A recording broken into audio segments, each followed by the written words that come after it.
Hello guys, welcome to Players Guild. My name is Loki, and today I will be taking you through the shadowy depths of Mercenaries. So welcome to the part 5 of the theory crafting for Hearthstone Mercenaries. It's a new game mode that's coming out on 12th of October. If you're interested in seeing how it plays, make sure to subscribe to the channel. I'm going to be doing a live stream when it goes live, and yeah, I'm going to be opening tons of packs. I'm going to be going through the tutorial, explaining how the game works, etc., and my understanding of how the tactics works in the game. And yeah, afterwards, I'm going to be doing a lot of building and going to be testing all of the theory crafting I've done so far. So as name suggests, it's theory crafting. None of this is tested because we don't have the game yet. There is a couple of compositions already on the channel. Make sure to check them out if you haven't seen them yet. And beside that, I went through all of the mercenaries, all the collectible mercenaries that have been data mined by Out of Cards. Huge shout out to them. So again, you can check those videos on our channel, and there's going to be way more of mercenary content coming to the channel. Make sure to stay tuned. We are on our way to 1500 subscribers. So if you're not subscribed yet, please consider clicking that button. It helps us a lot, as well as leaving a like and a comment. That helps with almighty YouTube algorithm. But without further ado, as you've seen probably already, we're going to be going through the Shadow today. So I got really excited about Shadow, and as I was building this, I came to a bit of a hitch. Shadow is mostly casters, and I didn't want to do another casters on. It's not casters only, but predominantly casters build. So I came up with a bit of a tilting strategy of Shadow. But before we go into that, let's see the basic strategy for Shadow, and you might see a bit of a theme here. I absolutely love AoE. So the first character we have is Tamsin Rome. So Tamsin is an undead warlock. She has 3 very good abilities. The basic one is a no cooldown shadow ability, in this case Shadow Bolt. The second one is cooldown 1 demon, a Void Consumer. So every time you use a shadow ability, any of your party, Void Consumer gets bigger and it has taunt. So it's a protection level for Tamsin. And the last one stops your opponent from being able to be healed for a turn and gives Tamsin plus 5 shadow damage. So yeah, and it's on speed 2 as well. So turn 2, you just use that. She increases the shadow damage, and then you keep on spawning Void Consumers to protect your stuff, as well as other shadow abilities to make him bigger. And then you give more shadow damage to Tamsin Rome, which means Tamsin is going to get a huge mark over her head. She's going to be the prime target to be removed. So something would need to be done about that.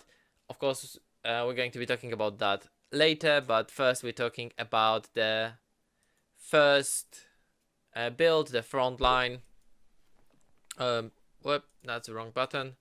There we go. The second one is Vol'jin, the old war chief of the Horde. So this one was chosen with Ring of Haste. And there's a good reason why there's a Ring of Haste on him. Your shadow abilities are 1 speed faster. That's for all of your characters, and that scales up to 3. So all the abilities being 3 speed faster. I do need to check if this equipment still works after Vol'jin passes. If it does, then yeah, this is going to be definitely a choice for him. If it doesn't, then you need to be careful, but I still think it's a good backup plan, because we do have a couple of slower shadow characters. So speeding them up passively is amazing, and on top of that, Vol'jin has a Curse of Weakness AoE, which gives 6 shadow weakness to all enemies and then deals 8 damage to them, so 14. And 19 with Tamsin's ability. And he has a combo AoE that also does tons of damage. So he's going to be swapping between those two as you keep on using the shadow abilities. Yeah, he's a really strong shadow. So we have 2 shadow lords, so you could see that I had actually hard time choosing which one to use. So I decided to use both. I mean, as simple as it is. I decided that both of them in the front row. And then I went all in on the AoE combo. And I went with Natalie Seline, the Discipline Priest. So Natalie has 2 abilities that keep on swapping. Anathema and Benediction. You start with Anathema, which deals AoE shadow damage, and then you go into Benediction, and they both have cooldown 1 normally, so after you use it, you need to wait 2 turns before you can swap again. And Anathema increases the single target shadow ability, and Benediction increases the single target heal ability. Benediction, we assume, is doing AoE heal. In here, I chose Splinter of Nordrassil. You want to be able to do that Anathema every other turn, and essentially puts Anathema on cooldown 1 rather than cooldown 3, because you would be able to use it every 4 turns, with Anathema Benediction having 1 cooldown each. Yeah, Anathema 14 base damage on AoE with Shadow Weakness and the Shadow damage, that's 25 damage. Very simple, very quick to set up. They do a lot of damage. They are a bit squishy because they're priests. We do have Benediction as that fall in that's going to heal your AoE. So it's going to make it easier to survive against melee comps. We do have Void Consumer, which again is going to help survive against those melee comps. And it's going to keep on growing bigger as we use shadow abilities. So that's the reason why Natalie and our front row is literally all casters. I don't know how viable that's going to be. It might be amazing. It might be ridiculous. I doubt we're going to be facing against an all fighters. And if we're going to be in PvP, obviously no one is going to be thinking that we have... no one is going to be thinking that we have only casters in the front row. So it might be a good trap. They might be feeding us some of their casters themselves, so hopefully our AoE can take them out. And now we're going into our back row. So the first mercenary in our back row is my beloved Lich King. The only equipment I accept for Lich King is Frostmourne, which makes Frostbite slow the target's neighbors as well. You will want to use Frostbite in here eventually. But beside that, it has Death Coil, which can either deal damage or heal any of your characters. And it's a shadow ability, so you can increase the damage of that. It's a single target, you can increase the damage of that if you don't need to go into Frostbite. I think it also has cooldown 1. So every now and then you will be using Frostbite or the Taunt ability. And that's perfectly fine. He's a really powerful character, slowing down your opponent so they can't actually pick you up. Just before on the turn you can do more shadow damage. I do hope that Tamsin is going to be the one surviving, but if they have a casting single target, they might be able to get rid of Tamsin very quickly, because she's going to be getting a lot of attention for all the shadow damage she's going to be accumulating. Yeah, so you probably can see which way it's going to be going. We're going to have some unusual choices here. Another one of characters I really, really like, and that's Sylvanas Windrunner. So this time I chose a different equipment for Sylvanas. It's Mournblade rather than Death Volley. So we're not expecting that many things to die. We do have some token spam. Against melee, we can expect that token to die fairly quickly. But we're not going for the Reclaimed Souls, we're going for Mournblade. Vol'jin is making her basic ability faster. And then all the shadow damage or shadow weakness is going to make it deal more damage than she has attack. So I think it's perfectly reasonable to just give her 8 attack with 8 attack or 5 attack with Mournblade. I don't remember. So she's going to be over 10 attack herself either way. It's really worthwhile. Against melee comps, we do have the ability that makes neighbors attack one character. So they're also going to be dealing damage to each other. We can use Reclaimed Souls, of course, as well. She is in the back row for a reason. She wouldn't be in the front row at any point. Yeah, she's a very good payoff. And again, more shadow abilities. So it is easier to use everything. And you deal more damage. Depending which one of your lords survives, you might want to go into Hab before you go into Lich King. And a final shadow character for our party is, of course, Tirion Fordring, who loves the shadow. It has nothing to do with the light. No, Tirion. We've already talked about Tirion. Tirion is amazing. We had one build without him, and I decided it's time for him to make a comeback. Tirion giving the Divine Shield to any character, Lich King, Sylvanas, In PvP, definitely you want a Divine Shield on him, especially in this build. He's not important, but it's nice to have him. And having him with more health, etc. We can use the King's Blessing on him. He also can reduce your opponent's attack, so they actually don't hurt you that much.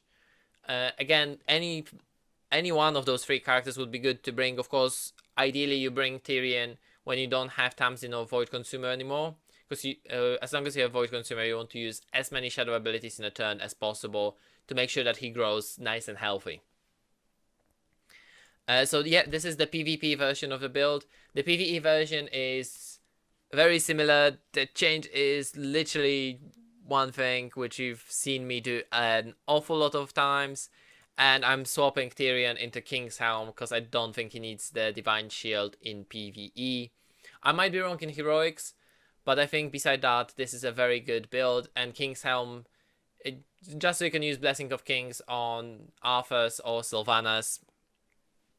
And then Tirion essentially still gets his stat buff, which is, 4 attack and 4 health is nothing to scoff at. If you decide to go on Tirion, that's +12/+12, which is going to make it easier to get that death blow on his basic attack to give all of your mercenaries Divine Shield. So yeah, beside that one holy finish, this is a shadow that I wanted to use as many shadow abilities as possible. Again, I'm not sure how Vol'jin's Ring of Haste works, but if it works how I think it does, Sylvanas is way better because she becomes a 5-speed mercenary. Lich King's Death Call becomes 4-speed attack, which is really, really good. Tamsin's ability essentially becomes first acting, which is also amazing, beside the demon. Even Natalie's Anathema becomes, rather than 6-speed, becomes 3-speed. I think that might make a huge difference. And of course, Natalie also has her basic attack, which would be just the first one to attack. Easier to proc the Shadow combo on Vol'jin to deal more damage in the AoE. And of course, Vol'jin is faster himself. I think I underestimated how good Ring of Haste is going to be on Vol'jin, and I'm quite happy with where I ended up. And definitely by looking at how I built my teams so far, I think Sylvanas, Lich King, and Tirion are going to be the main characters I'm going to be spending all the coins I can, and they're going to be the first characters I'm going to be farming heavily. Because I seem to involve Tirion, Sylvanas, Tirion in every single build pretty much. Sylvanas in every other build, and Lich King, I just like him. I'm going to have a diamond version of Lich King, so obviously, I'm going to be flexing that. Yeah. This is my shadow build, very shadowy. So I decided for the last 2 builds, I'm going to go back to the roots of Warcraft 2 exactly. We're going to do humans versus orcs. So there's going to be 1 human build and 1 orc build. And I do have some fancy ideas about them. So make sure to look out for them.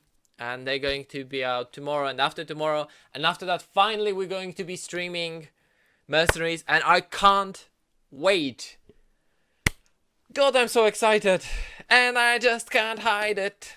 Oh god, yeah, I can't sing, so hopefully YouTube is not going to find this as a copyright claim. Yeah, I promise I'm not going to be singing anymore. Please don't unsubscribe.